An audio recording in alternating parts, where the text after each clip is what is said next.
आजमगढ़ जिले के सगड़ी तहसील क्षेत्र के किसड़ा पटेल महाविद्यालय रोहुआर बैदौली आजमगढ़ के प्रांगण में सरदार सेना के बैनर तले लौह पुरुष सरदार वल्लभ भाई पटेल जयंती एवं जाति जनगणना को लेकर जनहित संकल्प सम्मेलन का आयोजन किया गया। कार्यक्रम की अध्यक्षता सपा जिला अध्यक्ष हवलदार यादव ने किया। संचालन सत्य प्रकाश सिंह ने किया, जिसे उद्घाटनकर्ता रविंद्र सिंह एमएलसी बिहार एवं राष्ट्रीय सचिव व प्रभारी जदयू उत्तर प्रदेश लौह पुरुष सरदार पटेल जी की प्रतिमा पर पुष्प अर्पित कर किया। मुख्य अतिथि श्रवण कुमार ग्रामीण विकास मंत्री बिहार सरकार एवं राज्य प्रभारी झारखंड सरदार वल्लभ भाई पटेल को याद कर नमन किया। कहा कि जो कार्य सरदार पटेल जी ने देश के लिए कर दिया वह कोई नहीं कर सकता। बिहार में जाति जनगणना का कार्य शुरू हो गया है। वर्तमान सरकार जातिगत जनगणना कराने के पक्ष में नहीं है। कार्यक्रम में सूर संग्राम विजेता वीरेंद्र भारती ने अपने गीतों के माध्यम से लोगों का मन मोह लिया। इस अवसर पर विद्यासागर पटेल, हरेंद्र पटेल, अभिमन्यु प्रधान, रामनिवास श्रीनिवास पटेल, शिवसागर यादव, राम सिंह पटेल, राम नगीना, राकेश सत्येंद्र सिंह, सरफराज अरुण सिंह, रुदल सोनकर, मुस्तकीम विजय आदि लोग उपस्थित रहे। सबसे पहले सर अपना परिचय दे दें। मेरा नाम श्रवण कुमार है।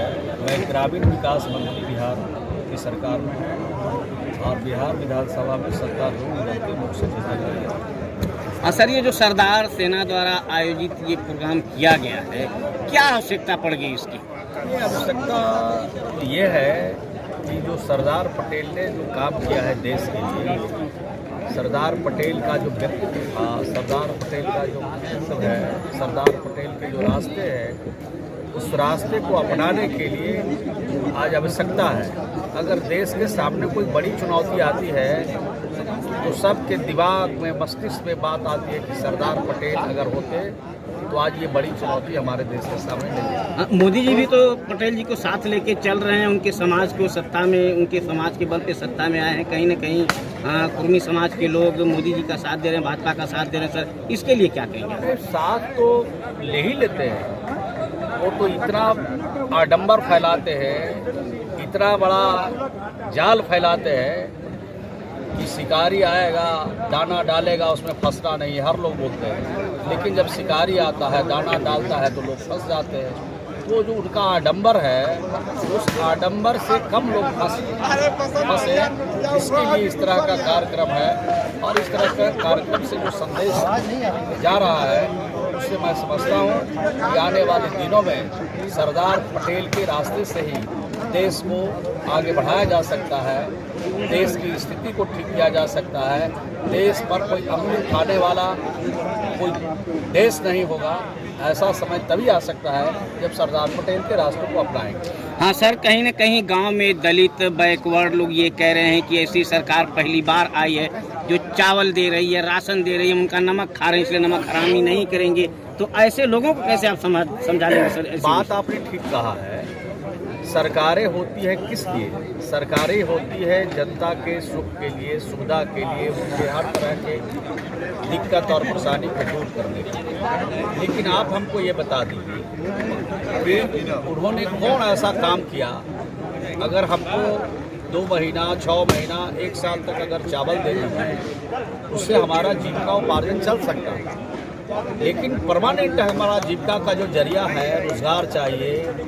महंगाई इस कदर बढ़ गया है कि जितना 70 साल में जिनकी सरकारें रही हैं देश में, उनके 70 साल में जितनी महंगाई नहीं बढ़ी है, उतनी महंगाई 8 सालों में बढ़ गया। तो एक तरफ आप चावल दे रहे हैं, 5 केजी अनाज दे रहे हैं, और दूसरे तरफ महंगाई को 10 गुना, 15 गुना, 20 गुना, 25 गुना बढ़ा रहे हैं। तो वो देना नहीं देना तो बात एक ही हो गई। और कौन ऐसा उन्होंने काम किया? कोई ऐसा काम नहीं किया देश के लिए, देश के लोगों के लिए जो ये सार्थक हो। 1-2 काम उन्होंने किया है। काम 1-2 को किया है कि अडानी का, अंबानी का कर्जा माफ़ किया है, लेकिन देश के किसानों का कर्जा माफ़ नहीं किया, देश के गरीबों का कर्जा माफ़ नहीं किया।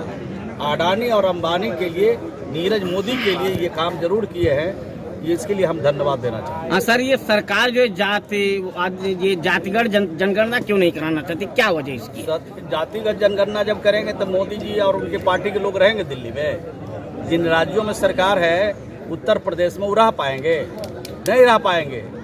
जाति आधारित गणना से डरे हुए हैं। जैसा अभी हमारे यहाँ के स्थानीय विधायक डॉक्टर साहब ने कहा, पटेल जी ने, कि हमारी जनसंख्या बढ़ रही है और हमारे आंकड़े जो पेश किए जा रहे हैं सोशल मीडिया पर, जो सरकारी तंत्र के माध्यम से जो आंकड़े आ रहे हैं, उस आंकड़े से हमारी जनसंख्या को घटाई जा रही है, यानी हमको डिमोरलाइज किया जा रहा है। हमको डिमोरलाइज करके हमारी राजनीति में जो हिस्सेदारी होनी चाहिए, सामाजिक स्तर पर जो हमारी हिस्सेदारी होनी चाहिए, वो हमारा खत्म करना चाहती है सरकार। ये उनकी मंशा है और वो मंशा पूरा नहीं होने देंगे।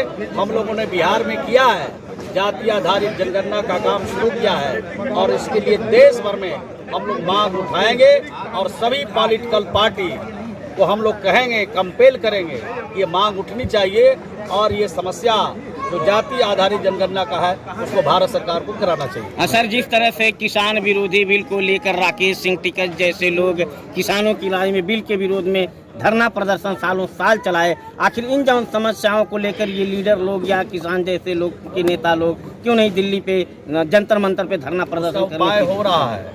2024 में भाजपा मुक्त भारत बनेगा, उसके लिए प्रयास चल रहा है। अब भारतीय जनता पार्टी छटपट में है और उनको छटपटाने से कुछ नहीं होगा। सभी देश भर के जो हमारे समाजवादी नेता लोग हैं और जो भाजपा मुक्त भारत चाहते हैं, सब लोगों की बैठकें हो रही है, बातचीत हो रही है। समय आने दीजिए। सिर्फ दिल्ली से इनको नहीं, बल्कि जितने राज्यों में इनके भाजपा की सरकारें हैं और जहाँ जहाँ चुनाव होगा वहाँ भाजपा आने वाली नहीं है। इसका एक्सरसाइज हो रहा है, इस पर काम चल रहा है और नीतीश कुमार जी खुद इसमें लगे हुए हैं। सभी नेताओं से बातचीत करके और उसका हल निकालेंगे और 2024 में भाजपा किसी भी कीमत पर दिल्ली में नहीं पहुंचेगा। इसका पूरा उपाय हम। तो सर, मान लिया जाए कि आने वाले दिनों में नीतीश जी के बैनर तले भारत के कोने कोने में ये नारा गूंजेगा, भाजपा भगाओ देश बचाओ। नहीं, हम लोग तो लग गए उसमें। अब तो ये काम शुरू कर दिया। एक मिशन है, हम लोग के सामने एक ही चुनौती है, उसका सिर्फ मुकाबला करना है। भाजपा भगाओ और महागठबंधन को लाओ। एक ही नारा के साथ हम लोग पूरे देश में गोलबंदी कर रहे हैं और गोलबंद होकर के 2024 में इनको हटाएंगे और महागठबंधन को दिल्ली में बैठाएंगे। और जो ये चावल जो बांट रहे हैं, ये नौटंकी जो कर रहे हैं कि 10 गुना 20 गुना 25 गुना महंगाई कर रहे हैं, अब 5 किलो चावल देकर उपकार कर रहे हैं। इनके उपकार की जरूरत नहीं है। ये संविधान खतरे में है। ये जो चुनौती है इसका भी हम लोग मुकाबला करेंगे।